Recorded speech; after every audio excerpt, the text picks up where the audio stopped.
할렐루야. 아멘. 예, 반갑습니다. 디모데전서 5장 8절에 기록되어 있기를 누구든지 자기 친족, 특히 자기 가족을 돌아보지 아니하면 믿음을 배반한 자요 불신자보다도 악한 자니라고 기록되어 있습니다. 5월 가정의 달을 맞이하여 오늘 증거되는 말씀을 잘 듣고 깨달아서 자기 자신과 자기 가족을 돌아보는 귀하고 복된 시간 되시길 원합니다. 아멘. 이 시간 허락하신 하나님 말씀은 골로새서 3장 18절부터 21절까지입니다. 봉독해 드리겠습니다. 아내들아, 남편에게 복종하라. 이는 주 안에서 마땅하니라. 남편들아, 아내를 사랑하며 괴롭게 하지 말라. 자녀들아, 모든 일에 부모에게 순종하라. 이는 주 안에서 기쁘게 하는 것이니라. 아비들아, 너희 자녀를 경록해 말지니 낙심할까 함이라. 아멘. 골로새서 3장 18절부터 21절까지 봉독해 드렸습니다. 봉독해 드린 말씀을 통해서 믿음의 가족이란 제목으로 말씀을 증거하도록 하겠습니다. 믿음의 가족. 우리나라 그 속담에도 그런 말이 있죠. 수신제가 평천하. 남이 장군이 한 말이죠. 먼저 자신을 닦고 그 다음에 자기 가족을 돌보고 그 다음에 뭐 나라를 평하라 이런 말이에요. 서두에서도 말씀드렸지만은 누구든지 목사든 장로든 집사든 권사든 누구든지 자기 친족 특히 자기 가족을 돌아보지 아니하는 자는 믿음을 배반한 자예요. 불신자보다도 악한 자라고 했어요. 있을 수 없다는 거지. 그건 위선이라는 거지. 자기 가족을 돌아보지 않고 교회를 섬긴다는 것은 있을 수가 없는 일이란 말이에요. 오늘 본문을 택한 것은 5월 가정의 달을 위해서 다시 한번 내 가정을 돌아보라는 차원에서 본문을 정한 겁니다. 5월은 무슨 달이에요? 가정의 달. 5월 5일은 어린이날. 5월 8일은 어버이날. 성년의 날은 며칠? 자녀들이 커서 성년의 날이 며칠이에요? 응? 성년의 날은 우리나라 지금 하고 있는 부활절과 같이 어떤 딱 날을 정하지 않고 5월 셋째 주 월요일이 성년의 날이에요. 그러니까 매년 같아요? 달라요? 매년 달라요. 금년도 5월 15일이 성년의 날입니다. 셋째 주, 5월 셋째 주, 월요일 성년의 날. 5월 21일은 무슨 날? 부부의 날이에요. 부부의 날. 부부의 날. 그래서 5월달, 다른 달도 늘 가족을 살펴야 되지만 5월달은 특히 한번 자기 자신과 자기 가정을 한번 돌보라는 차원에서 오늘 골로새서 3장 18절부터 21절을 본문으로 택한 겁니다. 왜 이런 걸 강조해야 되느냐? 지금 현재 시대적 상황을 여러분들이 잘 보셔야 돼요. 세상 돌아가는 거를 다른 사람은 못 보더라도 여러분들은 영안을 뜬 사람들은 세상 돌아가는 것을 보셔야 된다는 거예요. 시대적 상황이 지금 가족이 해체가 되고 있어요. 하나님께서 사람을 창조하신 그 목적하고 거꾸로 가고 있다는 얘기예요. 생육하고 번성하고 땅에 충만하라고 그러는데 그 한계점에 이르러서 지금 자꾸 줄어드는 이제 그런 추세가 가까웠다는 거예요. 왜 그러냐?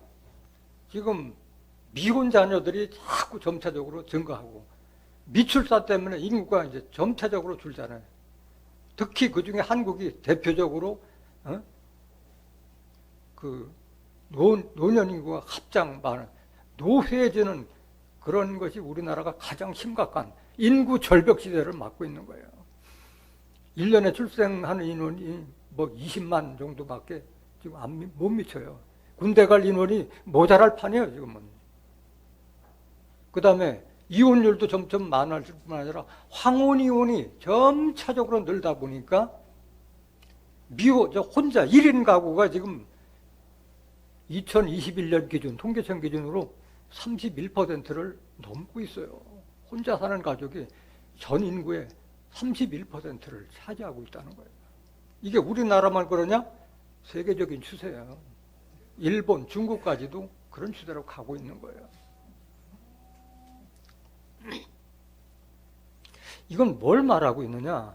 여러분들 영안 똑바로 뜨라는 말씀은 뭐냐면, 이걸 봤을 때 여러분들이 성경대로 이루어져 가고 있다는 것을 여러분들은 느껴야 돼요. 다른 사람은 무엇보다도 여러분들은 그거를 인식해야 되는 거예요.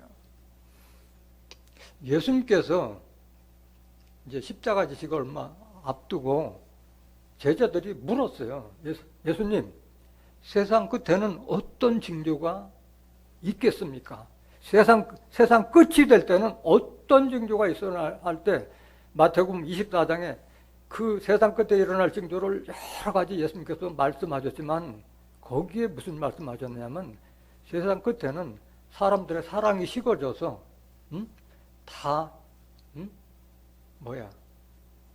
그 가족 같은 거 돌아보지 않는 그런 시대가 올 거를 이미 예수님께서도 말씀하셨고, 예수님 이전에 미가 선지자는 마지막에는 사람들이 심령이 메말라서 다 가시울타리가 될 것이고, 다 집안끼리도 원수가 될 것을 이미 미가 선지자도 예언했고, 오늘 본문에 나와 있는 이 골로새서를 기록한 사도 바울은 말세 일을 이미 예언을 다 해놓은 말이에요. 예수님 말씀부터 한번 보시겠습니다. 마태복음 24장 3절 보세요. 예수께서 감람산 위에 앉으셨을 때에 제자들이 종용이 와서 가로되 우리에게 이루소서 어느 때에 이런 일이 있겠사오며 또 주의 임하심과 세상 끝에는 무슨 징조가 있사오리까.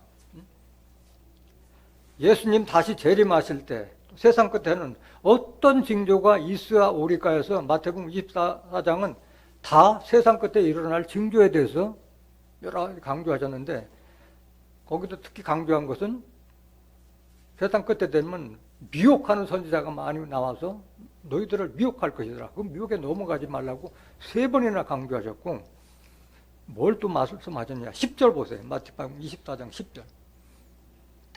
그때에 이 세상 끝에는 많은 사람이 시험에 빠져 서로 잡아주고 서로 미워하겠으며, 이런 역사가 일어난다는 거예요. 서로 잡아주고 서로 미워하겠으며.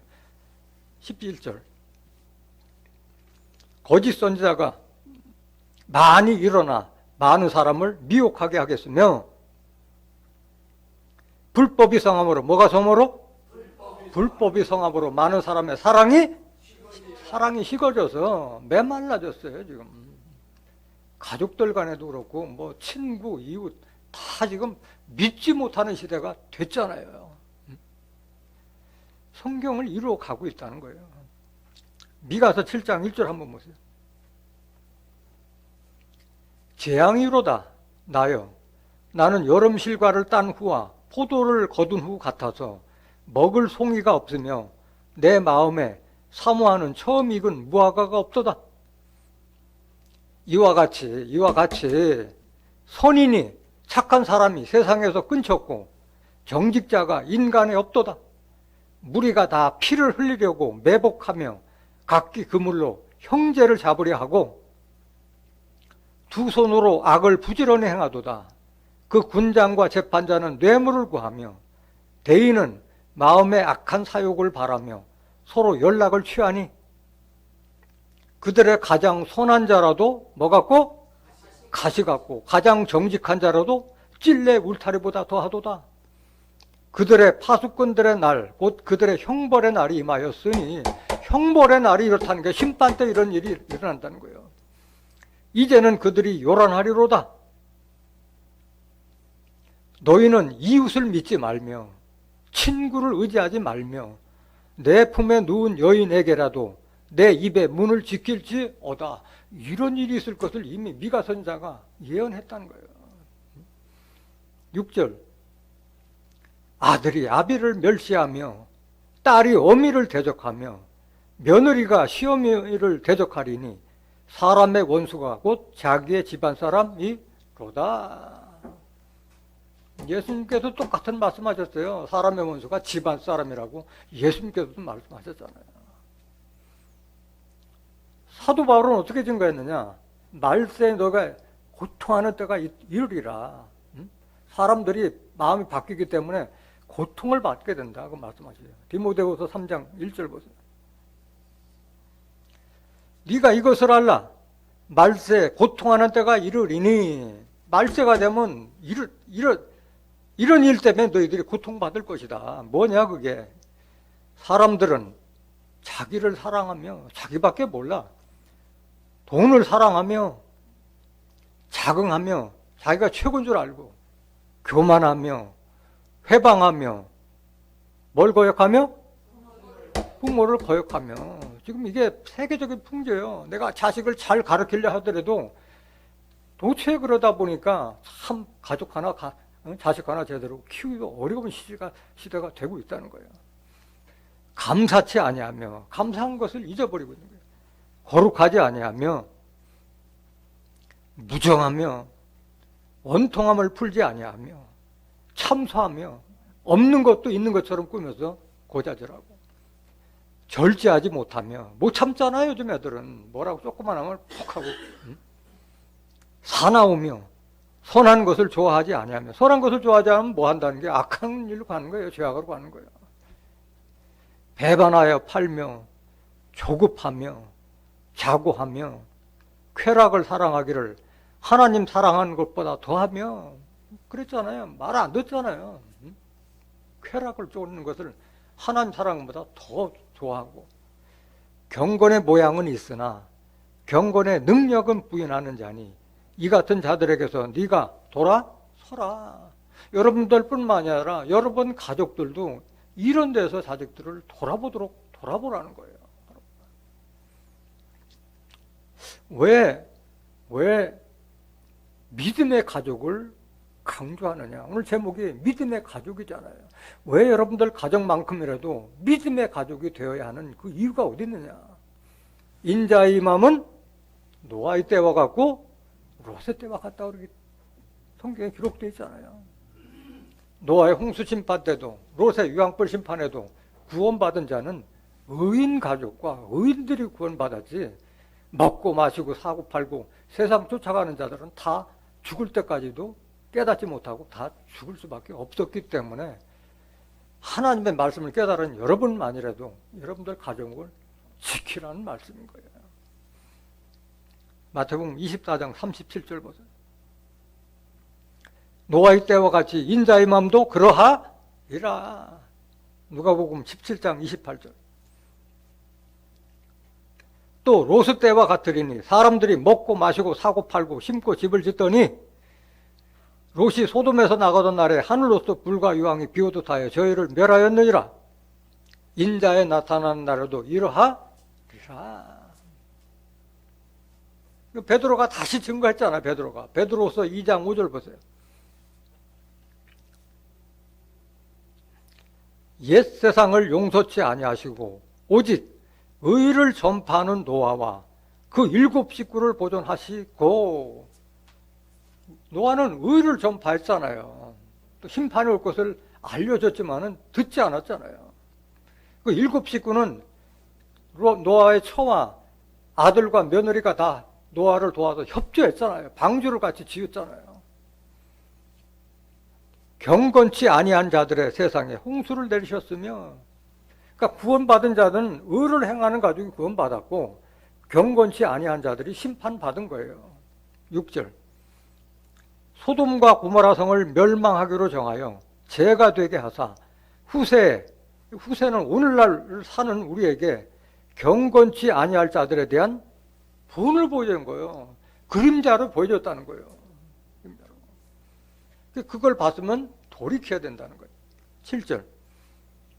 무법한 자의 음란한 행실을 인하여 고통하는 의로운 롯을 거짓었으니.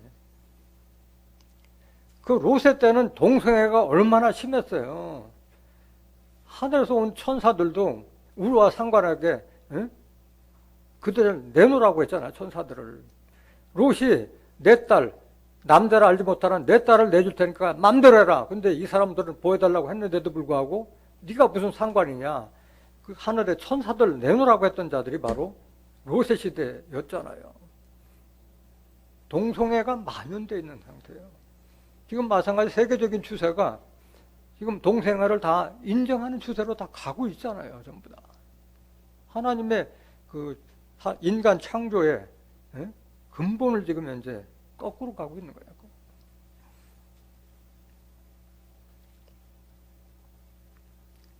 하나님은 가족의 하나님이에요. 하나님은 우리의 가족을 사랑하고 가족의 하나님이 되시길 원하시는 거예요.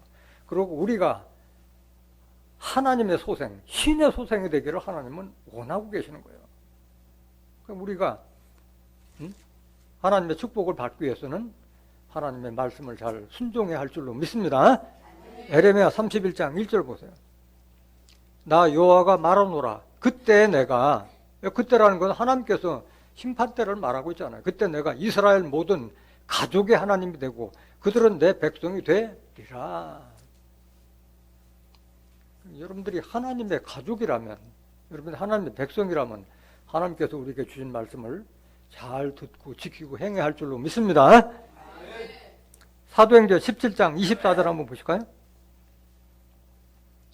우주와 그 가운데 있는 만유를 지으신 신께서는, 하나님이신 신께서는 천지의 주제시니 손으로 지은 전에 계시지 아니하시고, 하나님은 이런 건물 성전에 계시지 않고 우리 심령 속에 거하길 원하시잖아요. 그래서 여러분들이 하나님의 성전이고 하나님의 성령의 전인 줄을 왜 알지 못하냐고 고린도전서 3장 16절에 말씀하고 계시잖아요. 25절 보세요. 또 무엇이 부족한 것처럼 사람의 손으로 섬김을 받으시는 것이 아니니 이는 만민에게 생명과 호흡과 만물을 친히 주시는 자이심이라. 우리가 살아있는 것도 다 하나님의 축복이에요. 축복. 26절. 인류의 모든 족속을 한 혈통으로 만드사 온 땅에 거하게 하시고 저희의 연대를 정하시며 거주의 경계를 하나 하셨으니, 그게 다 사는 곳은 다 다르잖아요. 그런데 하나님께서는 모든 족속을 한 혈통으로 지금 만들길 원하시잖아요. 혈통이라면 육신의 혈통을 말하는 것이 아니라 영적 혈통을 말하고 있는 거예요. 영맥을 지금 이어가기를 원하시는 거예요. 그러니까 우리가 하나님의 자녀로서 다 그리스도와 함께 하나님의 후사가 되기를 바라고 지금 현재 우리를 위해서 기다려주고 계시는 거예요. 하나님께서는. 27절. 이는 사람으로 하나님을 혹 더듬어 찾아 발견케 하려 하심이로되 그는 우리 각 사람에게서 멀리 떠나 계시지 아니하도다. 멀리 떠나서 멀리 계시다는 말이 아니라 가까이 계시다는 말을 이렇게 표현한 거예요. 우리 가까이 계시다. 왜? 여러분들 각자가 다 하나님의 성전이기 때문에 그런 거예요. 성전이기 때문에. 가까이 계시다. 가까이 계시다. 그래서 하나님을 모르는 사람들은 멀리서 찾으려고 하는데 하나님과 그리스도를 모신 그 영을 가진 사람들을 통해서 하나님을 만날 수 있고 볼 수 있는 거잖아요. 예수님이 하나님과 동행했던 것과 마찬가지로. 28절. 우리가 그를 힘입어 살며 기동하며 있느니라. 그 생사여탈권이 다 하나님 손에 있다는 거예요. 하나님은 죽이기도 하시고 살리기도 하시고, 우리를 높이기도 하고 낮추기도 하고, 부하게도 하시고 가난하게도 하시고 음부에도 내리게 하시고, 사무엘상 2장 6절부터 8절까지 하나님의 권세가 다 있잖아요. 우리가 그를 힘입어 살며 기동하며 있느니라. 너희 시인 중에도 어떤 사람들의 말과 같이 우리가 그의 소생이라 하니, 소생이라는 것은 자녀잖아요. 하나님 자녀. 그러니까 우리가 하나님의 자녀라면 하나님께서 우리에게 주시고자 하는 축복을 우리가 받아야 할 줄 믿습니다. 그러기 위해서는 가족의 하나님을 잘 보시고 가족들을 잘 돌봐야 된다는 말이에요. 29절. 이와 같이 신의 소생이 되었은즉, 여러분들 다 신의 소생이잖아요. 신의 소생. 예수님께서도 마지막 기도가 저희도 우리와 다 하나 되게 하셨다고 그거 기도하신 거잖아요. 주와 합한 자는 한 영이라고 말씀하셨어요. 고린도전서 6장 17절에 주 합한영이 되면 하나가 되는 거죠. 하나. 즉 신을 금이나 은이나 돌에다 사람의 기술과 고안으로 새긴 것들과 같이 여길 것이 아니니라. 여러분들은 영으로 계신 하나님을 여러분들 심전에 잘 모셔야 할 줄로 믿습니다. 하나님을 모신다는 것은 여러분들이 영으로 계신 하나님을 잘 그 말씀을 새겨내라는 거예요. 마음에, 생각에 하나님 말씀을 새기라는 말씀인 거예요. 가족 구성원이 여럿이 있지만 가족의 중심은 누구예요? 가족의 중심은 부부예요. 부부가 가족의 중심이잖아요. 그래서 제일 먼저 부부로서 믿는 자의 부부로서의 도리에 대해서 사도 바울이 잘 증거하고 있어요. 골로새서 3장 18절 보세요. 본문. 아내들아 남편에게 복종하라. 이는 주 안에서 뭐하니라? 마땅한 일이요.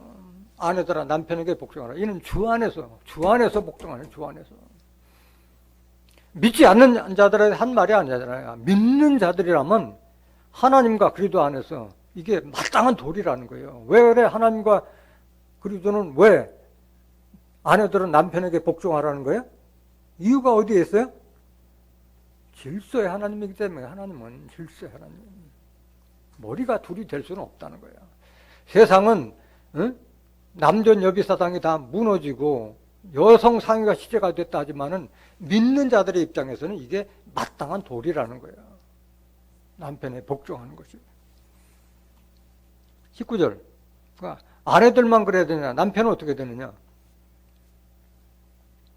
남편들아 아내를 뭐하며? 사랑하며 괴롭게 하지 말라. 이게 믿는 자의 남편과 아내에게 당부하는 도리예요. 도리. 아내를 사랑하며 괴롭게 하지 말라. 괴롭게 하는 사람들이 얼마나 많아요. 나이 들어서까지 그런 사람들이 얼마나 많아요. 그러니까 황혼이혼이 거기서 나오는 거예요. 황혼이혼이. 정 때문에 살았는데 그 정마저도 다 식어버리니까 헤어지는 거예요. 에베소서 5장 22절 보세요. 왜 주 안에서 마땅하다고 했느냐? 아내들이여 자기 남편에게 복종하기를 주께 하듯 하라. 믿는 자라면 믿는 자의 아내는 자기 남편에 복종하기를 주님을 모시듯 하라. 주님을 모시듯 하라. 23절. 이는 남편이 아내의 머리됨이, 남편에 순종하는 것은 남편은 아내의 머리라고 하는 거예요. 그리스도가 우리의 머리가 되고 우리가 그의 지체, 몸이 된 것 같이 가족에서 남편은 아내의 머리됨이라. 그리스도께서 교회의 머리됨과 같은 민이 그가 친히 몸의 구주시니라. 그래서 남편을 주님처럼 모시라는 거예요. 믿는 자의 가족에서는. 그래서 항상 그 믿는 자의 가족의 결혼식 때는 꼭 이 에베소서 5장 22절부터 28절까지를 꼭 증거해 주잖아요. 24절. 그러나 교회가 그리스도에게 하듯 아내들도 범사에 그 남편에게 복종할지니라. 그래서 믿는 자의 가족에서는 남편을 잘 섬기라고 강조하고 있는 거예요. 25절. 남편들아 아내 사랑하기를 그리스도께서 교회를 사랑하시고 위하여 자신을 주심같이 하라. 그 남편들이 하나님 말씀을 알아야지 사랑도 제대로 하는데 모르니까 무식하게 구박하고 때리고 폭언하고 하는 거예요. 이걸 말씀을 알아야지. 주 안에서 복종하고 주 안에서 순종하는 거예요. 주 안에서. 26절. 이는 곧 물로 씻어 말씀으로 깨끗하게 하사 거룩하게 하시고 자기 앞에 영광스러운 교회로 세우사 티나 주름 잡힌 것이나 이런 것들이 없이 거룩하고 흠이 없게 하려 하심이니라. 이와 같이 남편들도 자기 아내 사랑하기를 제 몸같이 할지니, 내 몸 아껴주듯이 자기 아내를 사랑하라는 거예요. 자기 아내를 사랑하는 자는 누구를 사랑하는 것이라? 자기를 사랑하는 것이라. 이거 사랑해본 사람만이 그거 알아요. 자기 아내를 사랑했을 때 그 사랑이 다시 내게 돌아오는 거예요. 내게 돌아오는 거예요. 그 원리를 알아야지. 그래서 여러분들이 가족, 특히 남편이나 아내를 전도하라는 말씀이 이 하나님의 뜻과 섭리를 좀 깨닫게 해주라는 거예요. 이걸 알았을 때, 설사 지금은 못하더라도 이런 말씀을 봤을 때 그래도 한 번이라도 돌이킬 거 아니겠어요? 베드로전서 3장 1절. 베드로는 어떻게 증거하고 있느냐? 베드로. 아내된 자들아, 이와 같이 자기 남편에게 순복하라. 이는 혹 도를 순종치 않는 자라도 말로 말미암지 않고 그 아내의 행위로 말미암아 구원을 얻게 하려 함이니. 믿지 않는 남편에도 자기 아내의 언행을 통해서 구원을 받게 하기 위해서 순종하라는 얘기야. 순종하라. 2절. 너희의 두려워하며 정결한 행위를 봄이라. 여러분들 정결한 행위를 보고 남편이 돌이키고 각성하고 반성해서 새삼스럽게 자기를 돌아본다는 거예요. 3절. 너희 단장은 머리를 꾸미고 금을 차고 아름다운 옷을 입는 외모를 하지 말고, 뭐 옷을 아름답게 사치하거나 뭐 귀걸이, 코걸이 그런 걸로 하지 말라 이거예요. 외모를 하지 말고 오직 마음에 숨은 사람을 온유하고 안정한 심령에 썩지 않을 것으로 하라. 이는 하나님 앞에 값진 것이니라. 그래서 외적으로 다듬지 말고 내적으로 온유하고 안정한 마음을 가지라는 말씀이에요. 5절. 전에 하나님께 소망을 두었던 거룩한 부녀들도 이와 같이 자기 남편에게 순복함으로 자기를 단장하였나니.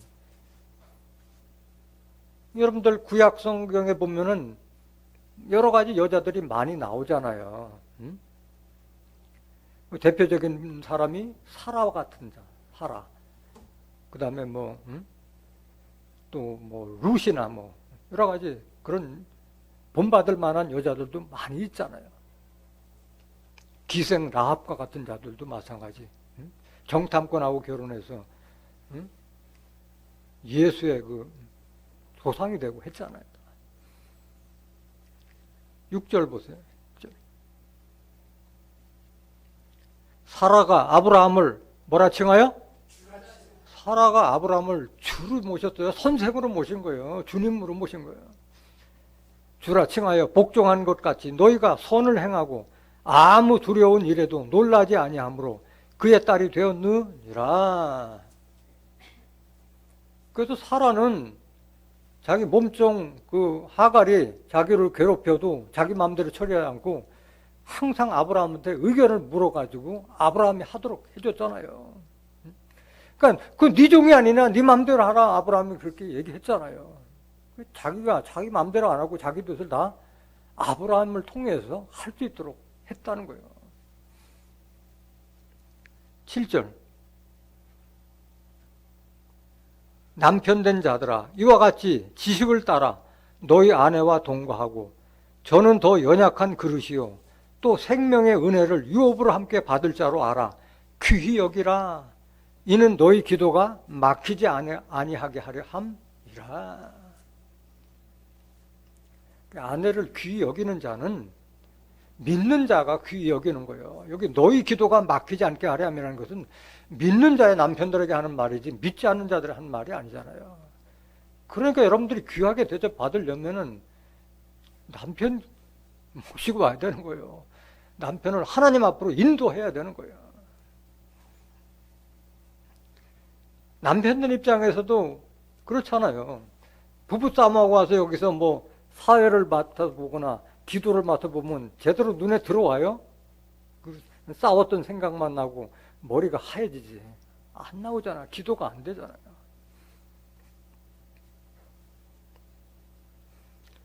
고린도전서 7장 10절 한번 보실까요?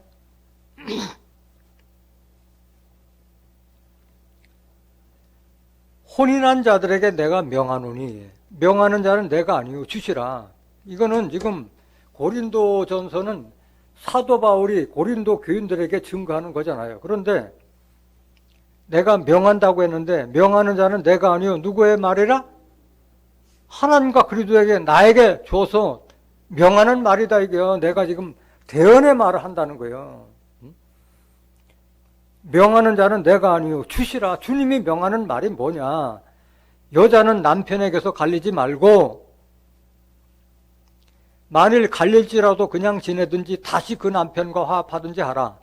남편도 아내를 버리지 말라. 그 남은 사람들에게 내가 말하노니 이는 주의 명령이 아니라 만일 어떤 형제에게 믿지 아니하는 아내가 있어 남편과 함께 살기를 좋아하거든 저를 버리지 말며 어떤 여자에게 믿지 아니하는 남편이 있어 아내와 함께 살기를 좋아하거든 그 남편을 버리지 말라. 믿지 아니하는 남편이 아내로 인하여 거룩하게 되고 믿지 아니하는 아내가 남편으로 인하여 거룩하게 되나니 그렇지 아니하면 너희 자녀도 깨끗지 못하니라. 그러나 이제 거룩하니라. 그래서 남편 때문에 아내가 거룩하게 될 수도 있고 아내 때문에 남편까지도 거룩하게 될 수 있고 이 거룩한 하나님 말씀으로 거룩한 부부 밑에서 자녀들도 깨끗해진다는 거예요. 깨끗해진다.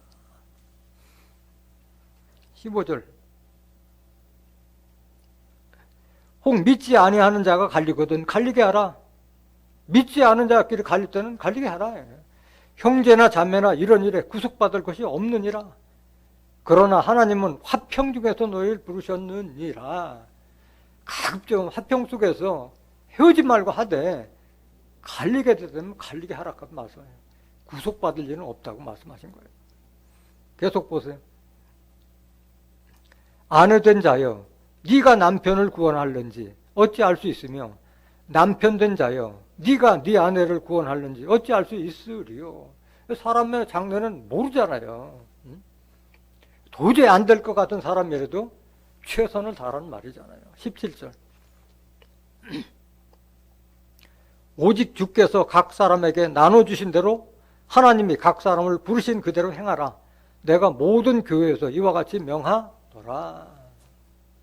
안 될 사람은 어쩔 수 없는 경우 있어요.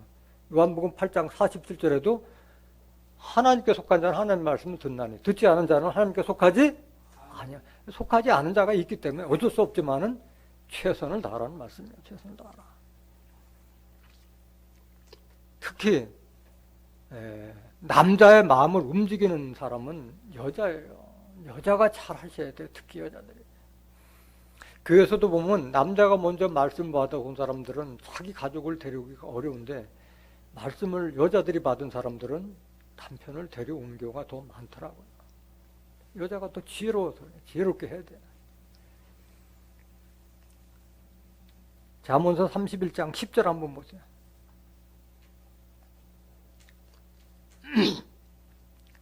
누가 현숙한 여인을 찾아 얻겠느냐? 그 값은 진주보다 더하니라. 그 지혜로운 아내를 말하고 있는 거예요. 현숙하다는 것은. 현명하고 만숙한 이런 사람들. 그런 여인은 세상에 어떤 보물보다도 더 값진 사람이라는 거지. 더 값진 사람이다. 11절 그런 자의 남편의 마음은 그를 믿나니 산업이 핍절지 아니하겠으며 그 지혜로운 아내를 둔 현숙한 여인을 둔 남편은 그 아내를 믿기 때문에 산업이 먹고 사는 생계에서 핍절치 않는다. 이게 핍절치 않는다. 12절 그런 자는 살아있는 동안에 그 남편에게 선을 행하고 악을 행치 아니하느니라. 이런 아내를 둔 사람들은 자기 남편도 존귀한 자리에 앉게 되고 자녀들도 부모를 자기 어머니를 칭찬하는 자가 된다고 말씀하신 거예요. 23절 보실까요? 잠언서 31장 23절. 그 남편은, 이런 현숙한 여인을 아내로 둔 남편은 그 땅의 장로로 더불어 성문에 앉으며 사람의 아는 바가 되며, 장로들과 더불어 어울릴 수 있는 그런 위치까지 다 만든다는 거예요. 지혜로운 아내 때문에. 많은 사람들이 안다는 것은 그 좋은 일로 다 아는 거잖아요. 기억해 준다는 거잖아요. 28절.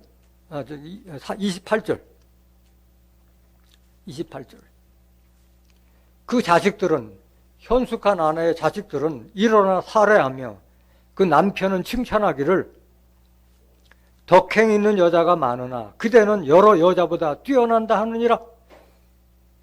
고운 것도 거짓되고 아름다운 것도 헛되나 오직 여호와를 경외하는 여자는 뭘 받을 것이라? 칭찬을 받을 것이라. 여러분들이 이런 현숙한 아내가 되시길 원합니다. 그래서 내 자신부터 우선 잘 주와 합한 영이 돼야 돼. 합한 자가 돼야 돼. 그 정도까지 잘한 자가 될 수 있도록 먼저 내 자신부터 돌아봐야 되는 거예요. 31절. 그 손의 열매가 그에게로 돌아갈 것이요 그 행한 일을 인하여 성문에서 칭찬을 받으리라. 그 다음에 가족에서 중심이 부부라면 그 열매가 바로 자녀잖아요. 자녀에 대한 도리도 성경 말씀에 너무나도 우리 마음에 와닿는 그런 말씀을 다 선지자를 통해서 남겨뒀어요.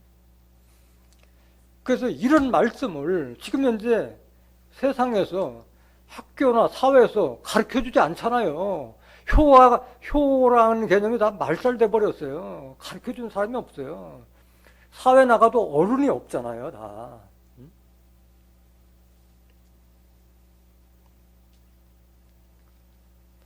골로새서 3장 20절 보세요. 자녀의 도리에 대해서 알아보겠습니다. 지금 믿음의 가족의 자녀를 말하고 있는 거예요. 자녀들아, 모든 일에 부모에게 순종하라. 이는 어디 안에서? 주 안에서 기쁘게 하는 것이니라. 주 안에서 하는 거예요, 주 안에서. 이 말씀을 알아야지 주 안에서 부모에게 순종하고 순복하지. 그게 기쁘게 하는 것이라. 부모도 기쁘고 자기도 기뻐하는 일이에요, 이 말씀. 부모에게 순복하는 일. 에베소서 6장 1절 보세요.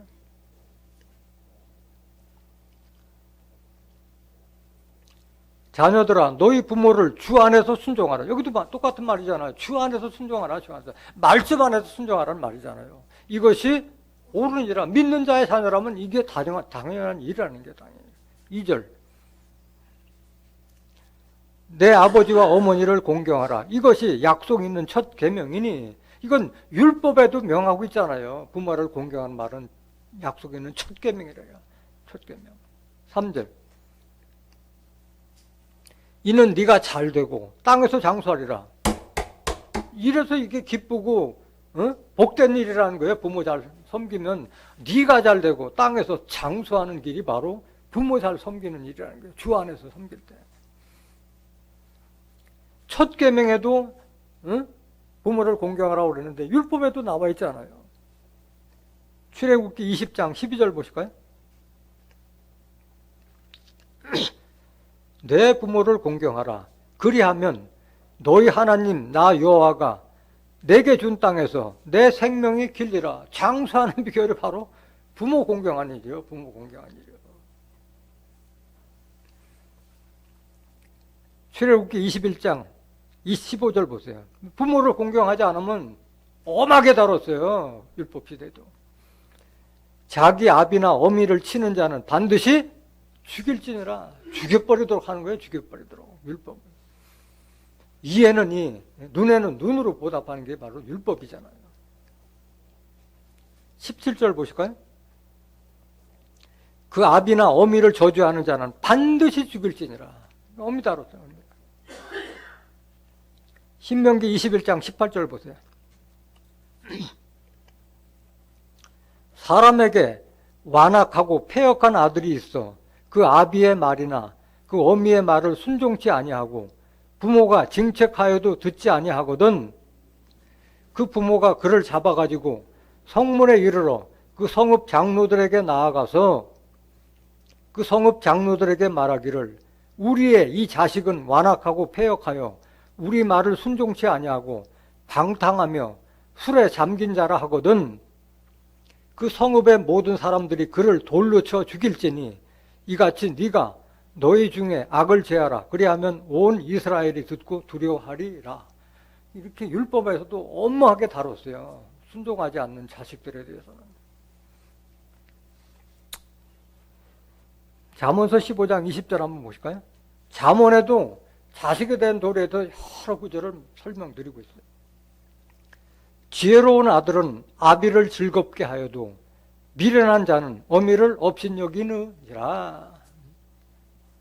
그 지혜로운 아들 만들기 위해서는 이런 세상 지혜가 아니라 하늘의 지혜와 지식을 하나님께서 주시고 그것을 예수님 안에 감추어졌다고 그랬잖아요. 골로새서 2장 2절부터 3절에 그리스도 안에는 지혜와 지식에 이르는 모든 부여가 감추어져 있느니라.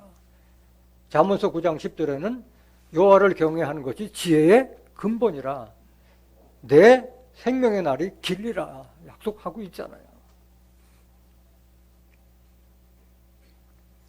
잠언서 20장 20절 자기의 아비나 어미를 저주하는 자는 그 등불이 유암 중에 꺼짐을 당하리라. 그 앞이 어두운 거예요. 부모를 저주하는 자는, 부모를 업신여긴 자들은 불이 꺼지니까 흑암 속에 사는 거 같잖아요. 길을 모르잖아요. 길을. 뭐 천국 가는 길뿐만 아니라 세상의 길에서도 보이지 않는 길을 가는 거예요. 흑암 중에 가는. 등불이 꺼졌는데 어둠 속에 살 수밖에 없잖아요. 잠언서 23장 22절 너 낳은 아비에게 청종하고 내 늙은 어미를 경히 여기지 말지니라.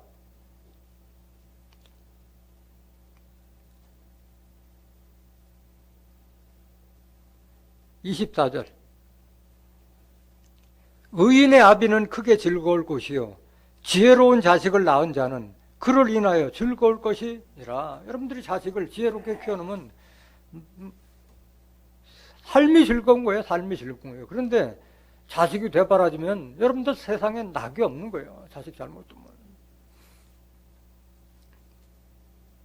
25절 내 부모를 즐겁게 하며 너 낳은 어미를 기쁘게 하라. 그게 축복의 길이고 장수의 길이에요. 자식된 도리로서는. 잠언서 28장 7절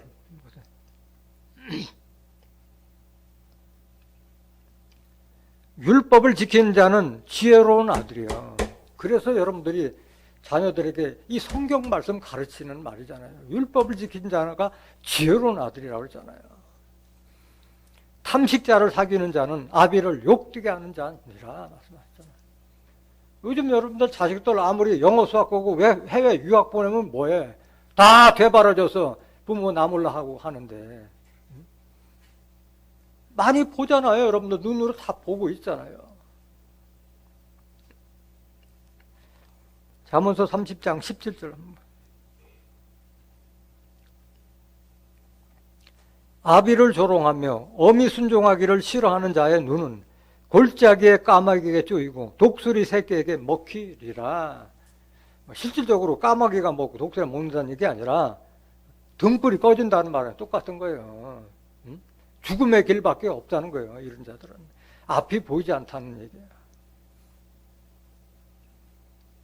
이게 자녀의 도리인데 이런 자녀를 물론 천성적으로 잘하는 자식들도 있지만은 그래도 믿는 자의 부모라면 자식들을 하나님의 지혜를 받게 해줘야 된다는 거예요. 해줘야 된다.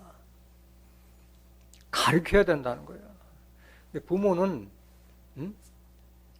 나이 많다고 부모가 아니라 믿는 자의 부모라면은 다른 부모하고는 좀 달리 말씀을 알려줄 수 있는 지혜롭게 좀 하라는 거예요. 자식 되바란 자식 돼서 눈이 까맣게 쫓기고 독수리에게 먹히는 그런 자식 만들지 말고 자식 교육을 좀 잘 시키라는 말이잖아요. 부모의 도리에 대해서 한번 말씀드리겠습니다. 골로새서 3장 21절, 본문 21절.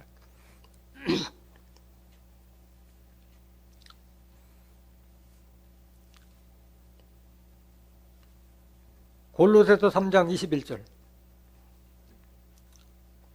아비들아 너희 자녀를 경록해 말지니 낙심할까 함이라.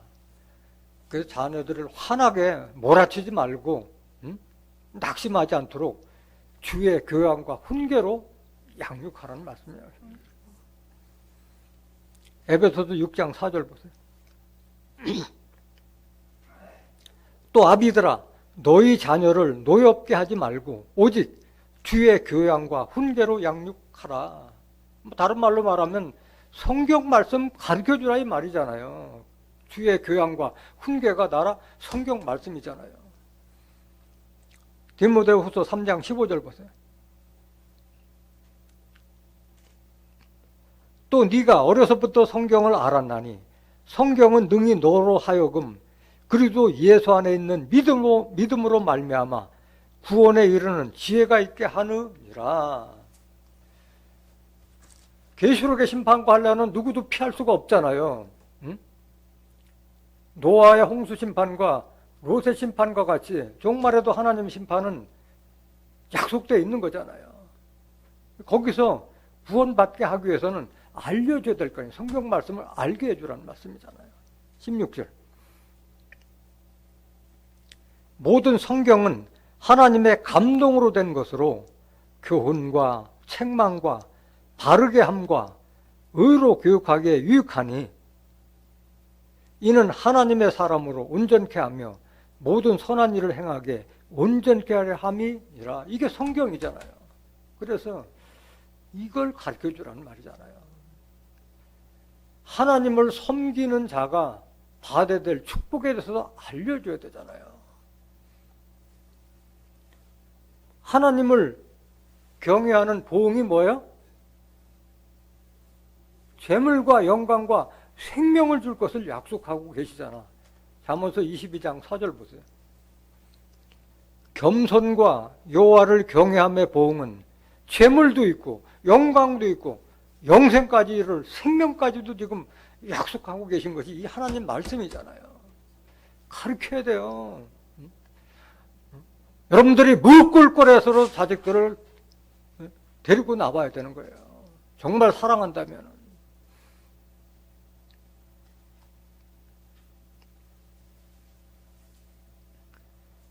골로새서 2장 2절 다시 한번 보세요.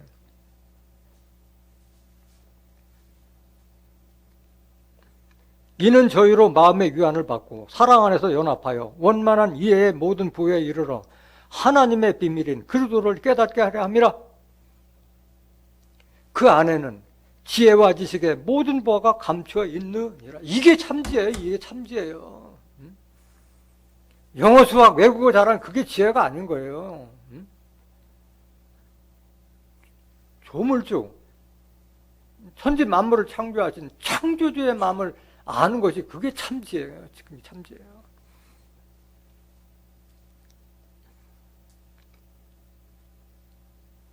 잠언서 3장 1절 한번 보실까요? 잠언서 3장 1절. 내 아들아 나의 법을 잊어버리지 말고 네 마음으로 나의 명령을 지키라. 이게 하나님의 법을 지키란 말이에요. 하나님 말씀을 지키란 말이잖아요. 이걸 가르치라는 말이잖아요. 2절 보세요. 2절. 그리하면 이 말씀을 그리하면 그것이 너로 장수하여 많은 해를 누리게 하며 평강을 더하게 하리라. 하나님 섬기는 것이 장수의 비결이고 영광의 비결이고 생명의 비결이에요. 3절. 인자와 진리로 내게서 떠나지 않게 하고 그것을 네 목에 매며 내 마음판에 새기라. 어질고 자비롭고 하나님의 말씀이 진리잖아요. 그게 네 마음에 떠나지 않고 새기라. 신비에 새겨두라는 말이잖아요. 4절. 그리하면 네가 하나님과 사람 앞에서 은총과 귀중히 여김을 받으리라. 귀하게 되는 것이 이 말씀 속에 있기 때문에 이거 가르치라는 거예요. 부모 입장에서 가르치라. 11절 잠언서 3장 11절 내 아들아 여호와의 징계를 경히 여기지 말라. 그 꾸지람을 싫어하지 말라. 부모가 자식 징계하듯이 하나님께서 우리에게 주는 것이 다 훈계고 책망이잖아요. 그거를 가볍게 여기지 말라는 말이잖아요. 12절 대저 여호와께서 그 사랑하시는 자를 징계하시기를 마치 아비가 그 기뻐하는 아들을 징계함 같이 하시느니라. 그래서 하나님께서 우리를 이렇게 책망을 하고 훈계를 하시는 것은 사랑하기 때문에 하시는 거예요. 여러분들 정말 여러분들 자녀를 진정으로 사랑한다면 훈계와 책망을 해서라도 하나님의 말씀을 알게 해주라는 말씀이에요. 알게 해주라. 히브리서 12장 5절 보세요. 그래서 하나님과 우리와의 관계나 우리가 자식들을 대한 관계가 똑같은 이치라는 말이에요. 또 아들들에게 권하는 것 같이 너에게 권면하신 말씀을 잊었도다. 일렀으되 내 아들아 주의 징계하심을 경히 여기지 말며 그에게 꾸지람을 받을 때 낙심하지 말라. 잠언서 3장에 나온 말과 같은 말이잖아요. 이 말씀이. 6절 주께서 그 사랑하시는 자를 징계하시고 그의 받으시는 아들마다 채찍질 하심이니라 하였으니 여러분들이 이 훈계의 말씀을 듣는 것은 사랑하기 때문에 여러분들이 이 말씀을 듣는 거예요. 책망을 받는 것마다 다 빛으로 나타난다고 말씀하셨잖아요. 7절 너희의 참음은 징계를 받기 위함이라 하나님이 아들과 같이 너희를 대우하시나니 어찌 아비가 징계하지 않는 아들이 있으리요. 여러분들이 아들이기 때문에 이런 책망의 말씀을 듣는 거예요. 지금 종들은 이런 말씀을 듣지 못하잖아요. 선해라 착해라 봉사잘해라 쥘성수 잘 지켜라. 그런 어린애 같은 그런 말씀 듣고 있잖아요. 8절 징계는 다 받는 것이요 거늘 너희에게 없으면 사생자여 참 아들이 아니니라. 우리가 하나님한테 이런 징계의 말씀을 듣지 못하면 남의 자식이요 참 아들이 아니라는 거예요. 그러니까 종이기 때문에 이런 말씀을 듣지 못하는 거지. 9절 또 우리 육체의 아버지가 우리를 징계하여도 공경하였거든 하물며 모든 영의 아버지께 더욱 복종하여 살려 하지 않겠느냐. 아버지는 무슨 아버지예요? 모든 영의 아버지예요. 말씀을 가진 자의 아버지예요. 빛의 아버지예요. 하나님은 영의 아버지예요. 말씀의 아버지예요. 요한복음 6장 23절에 살리는 것은 영이요 육은 무익하니라. 내가 너에게 이른 말이 영이요 생명이라. 그 말씀을 가진 자의 아버지예요. 아버지는 말씀을 갖지 못한 자의 아버지가 아닌 거예요. 그래서 자녀들을 채찍질하고 회초로 때려서라도 가르치라고 말씀하고 계시는 거예요. 계속 보세요. 10절 저희는 잠시 자기의 뜻대로 우리를 징계하였거니와 여기 저희는 부모는 마찬가지예요. 자기 뜻대로 우리를 징계하였거니와 오직 하나님은 우리의 유익을 위하여 그의 거룩하심에 참여케 하시느니라. 우리의 유익을 위해서 징계하시는 거예요. 하나님께서는. 11절 무릇 징계가 당시에는 즐거워 보이지 않고 슬퍼 보이나 후에 그로 말미암아 연달한 자에게는 말씀으로 인해서 연단되고 단련된 자에게는 의의 평강한 열매를 맺나니 이 열매를 위해서 징계하는 거예요. 의의 평강한 열매를 맺는 것은 생명나무를 얻는다고 그랬잖아요. 잠언서 11장 30절에 의인의 열매는 생명나무라 했잖아요. 생명나무는 모든 소원 성취를 이루는 거라고 그랬잖아요. 잠언서 13장 12절에 생명나무는 지혜를 가진 자가 생명나무라 말씀하셨고 12절 그러므로 피곤한 손과 연약한 무릎을 일으켜 세우고 너희 발을 위하여 곧은 길을 만들어 저는 다리로 하여금 어그러지지 않고 고침을 받게 하라. 육신의 발을 고침받으라는 것이 아니라 영적인 말이에요. 등불이 꺼지지 않게 의인의 길은 첩경까지도 평탄케 하실 것을 말씀하고 계시잖아요. 이사야서 26장 7절에 보면 의인의 첩경까지도 평탄케 하신다. 지름길을 갈지라도 하나님께서 그 지름길을 평탄케 다 해놓는다. 앞에 다 작업해 놓는다는 말이에요.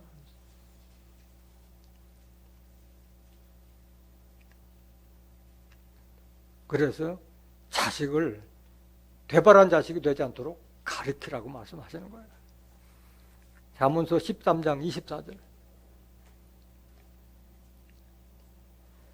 초다를 참아 못하는 자는 그 자식을 미워함이라. 자식을 사랑하는 자는 근실이 징계하느니라.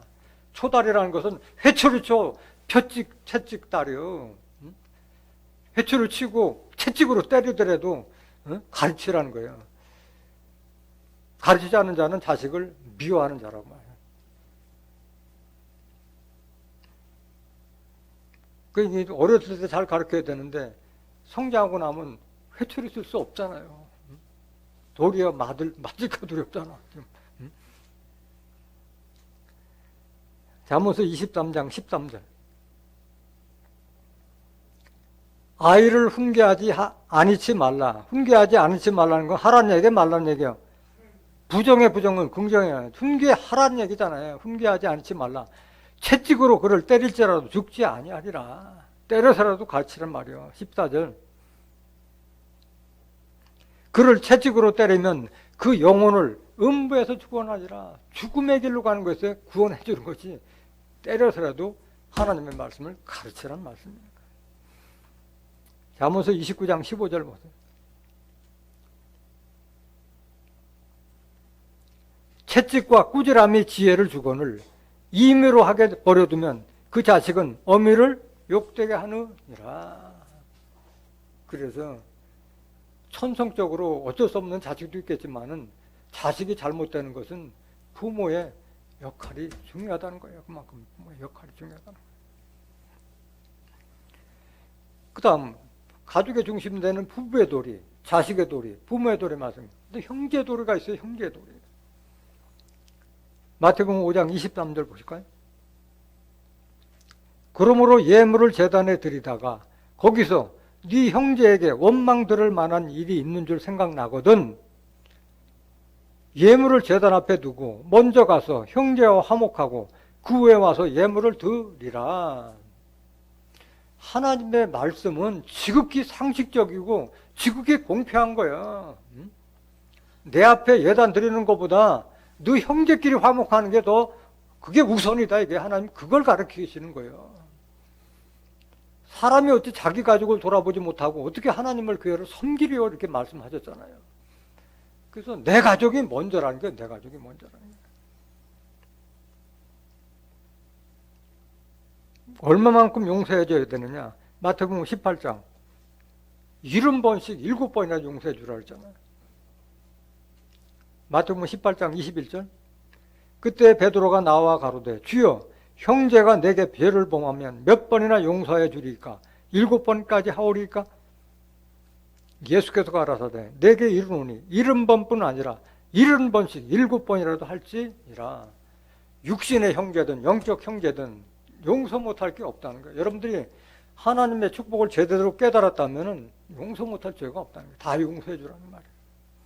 그래서 관용하라고 그랬잖아요. 관용하라. 요한일서 3장 12절 한번 보실까요?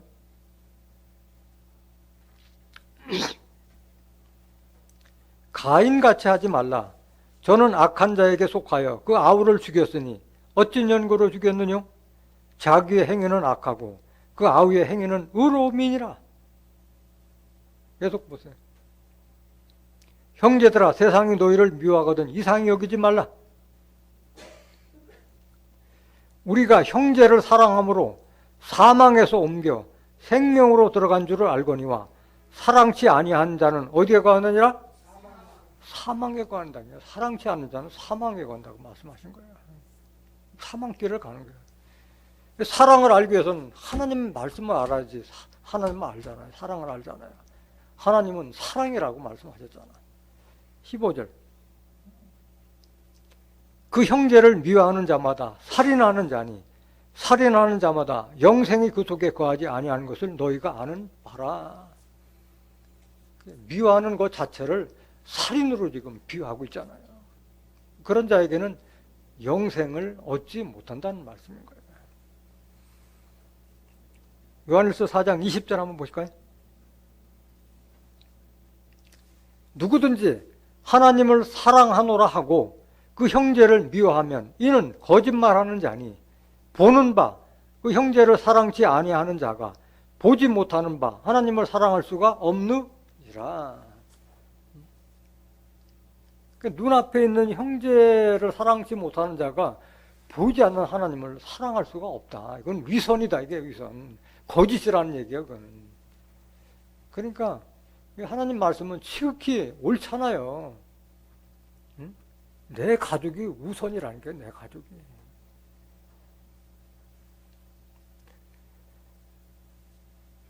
하나님을 경외하는 가족은 가장 그 가족에서의 거기서 믿음의 가족에서 풍겨 나오는 것은 사랑과 화목이잖아요.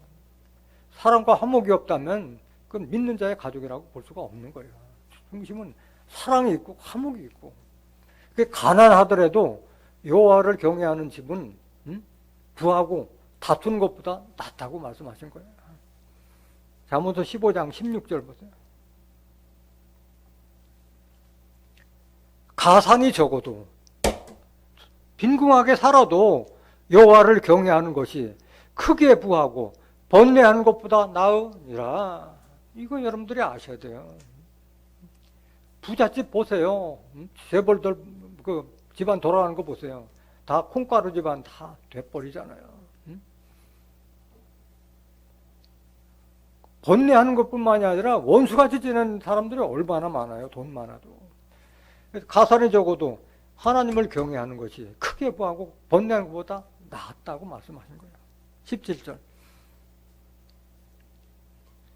여간 채소를 먹으며 서로 사랑하는 것이 살찐 소를 먹으며 서로 미워하는 것보다 나으리라. 콩 한 쪽을 서로 나눠 먹더라도 서로 화목하는 것이 그 가족이 행복한 가족이라는 거예요. 서로가 서로를 위하고 사랑할 줄 알고. 마지막 구절 잠언서 17장 1절 보세요. 마른 떡 한 조각만 있고도 화목하는 것이 육선이 집에 가득하고 다투는 것보다 나으니라. 같은 말이잖아요. 마른 떡 한 조각만 있고 화목하는 것이 고기와 생선이 그득한 하면서도 다투는 집안보다 낫다고 말씀하신 거예요. 오늘 5월 가정의 달을 맞이해서 가족의 중심 되는 부부의 도리, 자식의 도리, 부모의 도리, 형제 자매의 도리에 대해서 깨달은 여러분들은 다시 한번 자신과 가족을 돌이켜보고 우리 가족을 전부 다 하나님을 경외하는 그런 가족을 만들어서 앞으로 예언된 계시록의 환난과 심판을 받지 않고 노아와 같이 가족구원을 이루는 존귀한 하나님의 가정, 노아의 가정 이루시기를 하나님의 이름, 예수님의 이름으로 간절히 축원합니다. 네, 말씀 마치겠습니다.